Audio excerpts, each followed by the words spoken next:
Olá pessoal, meu nome é Jonathan Volkers, eu leciono a matéria de Direito Tributário aqui no Interiures e hoje nós vamos começar um tema de grande relevância dentro da matéria, que é o devido processo legal para a constituição e cobrança do tributo.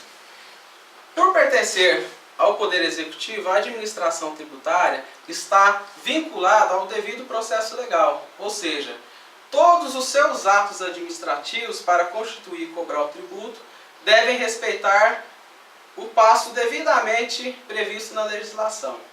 Esse passo pode ser dimensionado em uma linha do tempo, onde existem dois pontos que são de grande relevância para determinar um instrumento adequado para poder questionar essa cobrança. O primeiro ponto é o lançamento tributário e o segundo ponto, a execução fiscal. Pois bem, uma vez lançado um determinado tributo, a administração tributária, ou o fisco popularmente conhecido, irá notificar o contribuinte para que ele possa efetuar o respectivo pagamento ou, se for o caso, entrar com algum instrumento, seja na esfera administrativa ou judicial, para questionar a sua constituição, cobrança ou valores, ou ainda não efetuar nenhum pagamento, que é o que interessa para a aula de hoje. Essa notificação irá conceder ao contribuinte o prazo de 30 dias para ele decidir qual ato ele irá praticar. Não praticando qualquer desses atos em 30 dias, a administração tributária irá fazer a inscrição dessa dívida na chamada dívida ativa. Considere a dívida ativa como o Serasa do fisco. Uma vez inscrita essa dívida na dívida ativa, o fisco irá extrair uma CDA, que é uma certidão de dívida ativa. Essa CDA conterá os dados do contribuinte, os dados da dívida, seja a data de sua constituição, vencimento, valores, e trata-se da petição inicial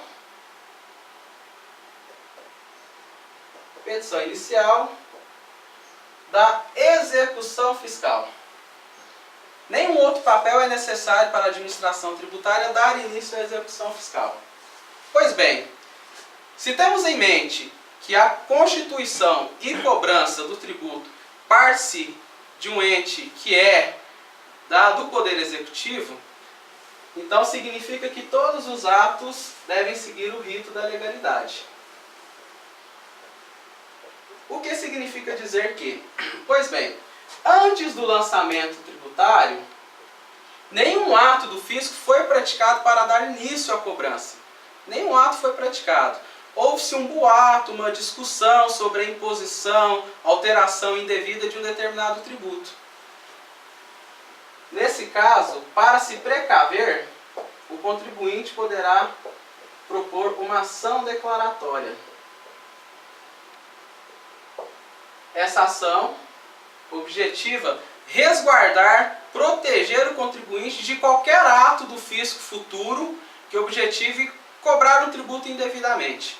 Essa ação, como não tem nenhum ato, não ocorreu nenhum ato para iniciar essa cobrança, então não tem nenhum ponto de partida para você contar qualquer prazo.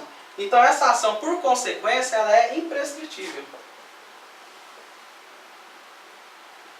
Essa ação pode ser protocolada, demandada, qualquer prazo. Qualquer prazo ela pode ser demandada.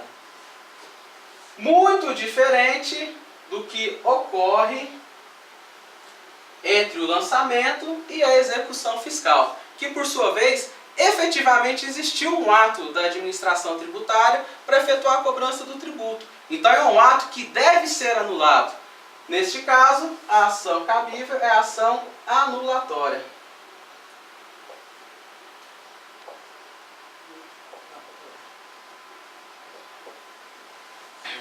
O prazo, essa ação por sua vez, tem um prazo de prescrição, que é o prazo de 5 anos. 5 anos para anular um ato da administração pública.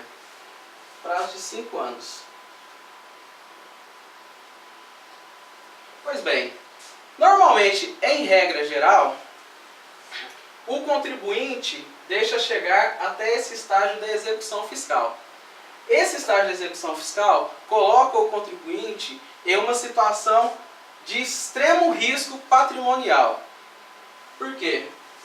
Todo ato praticado pela administração pública tem presunção de legitimidade. Veja, existe um ato da administração pública para o lançamento, um ato que seria a notificação, outro ato da inscrição em dívida ativa, que por consequência gera a CDA, que por sua vez vai dar início à execução fiscal. São 4 atos da administração pública com presunção de legitimidade. Então, é uma situação muito complexa do contribuinte.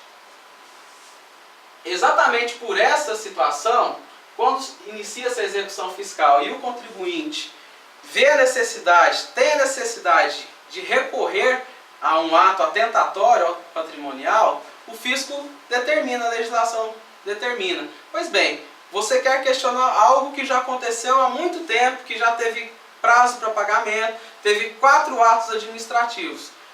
Pode ser questionado, mas você vai ter que efetuar a garantia do juízo. E é essa garantia do juízo que limita o acesso do contribuinte ao Poder Judiciário. Muitas vezes, de fato, o contribuinte detecta uma coisa gravíssima para poder, na constituição do crédito tributário. Só que ele não tem patrimônio suficiente para a garantia do juízo. O que, por sua vez, lesiona o seu direito de acesso à justiça. Pois bem, garantido o juízo, o contribuinte poderá fazer a oposição de embargos à execução fiscal. É uma forma que ele encontra para poder questionar o fisco. Mas, apesar de não estar previsto na legislação, a jurisprudência e a doutrina encontrou um meio termo para assegurar o acesso à justiça àqueles que não têm condições de efetuar a garantia do juízo. Trata-se da exceção de pré-executividade.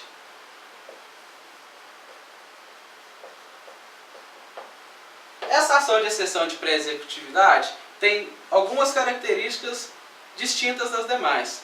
Todas as outras ações têm natureza de ação. Efetivamente, previsão legal, podem ser tranquilamente demandadas por qualquer contribuinte. Essa ação aqui, efetivamente, por não ter previsão legal, ela tem natureza incidental. Tem natureza incidental. Outra característica que diferencia as demais diz respeito ao embargos à execução.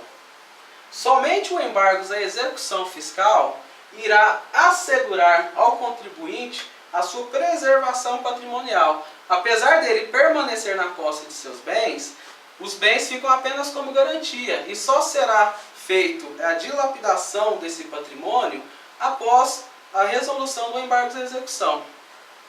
Muito diferente da anulatória, que, por via de regra, ela pode ser interposta entre o lançamento e a execução fiscal, mas nada impede que ela também possa ser proposta após a execução fiscal, pois se o ato ainda estiver dentro do prazo de 5 anos para ser anulado, ela é totalmente cabível. Qual que é a grande diferença? A ação anulatória, ela não tem característica de barrar a execução fiscal. Ela não impede a dilapidação patrimonial. Uma vez entrada com a anulatória, se eu não conseguir, se o contribuinte não conseguir vencer, não conseguir lograr êxito na ação anulatória, o contribuinte cometeu um erro gravíssimo e o seu patrimônio irá ser dilapidado. Pois bem, em um modo geral, essas são as características do devido processo legal, as ações cabíveis e os seus respectivos prazos. Tem somente um detalhe que merece atenção: o mandado de segurança na execução fiscal. no processo de cobrança fiscal. Pois bem, aqui não pode, né? Pois bem, como trata-se de ato da administração tributária que pertence ao Poder Executivo e como consequência é executado por um administrador, por alguém que faz às vezes a administração pública, é cabível o mandado de segurança. O mandado de segurança é cabível até antes da execução fiscal, passando-se por substituir a ação declaratória e a ação anulatória. Qual a diferença? Dentro da ação declaratória, ela continua imprescritível, pois não tem nenhum marco que irá delimitar o ato praticado pela administração pública. Porém, entre o lançamento e a execução fiscal, existe o prazo de 120 dias. Artigo 23 da Lei 12.016 de 2009. Esse prazo é o prazo para você impetrar qualquer mandado de segurança. Então, uma vez tendo ciência do lançamento ou do auto de imposição, de infração e imposição de multa, você tem um prazo de 120 dias. Passou esse prazo, somente a ação anulatória ou iniciada a execução fiscal, embargos à execução fiscal ou exceção de pré-executividade. Na prática, essa ação aqui é muito pouco utilizada, justamente por não ter natureza de ação. Pois bem, amigos, basicamente é isso. Interiores, direito além da interatividade. Até a próxima aula.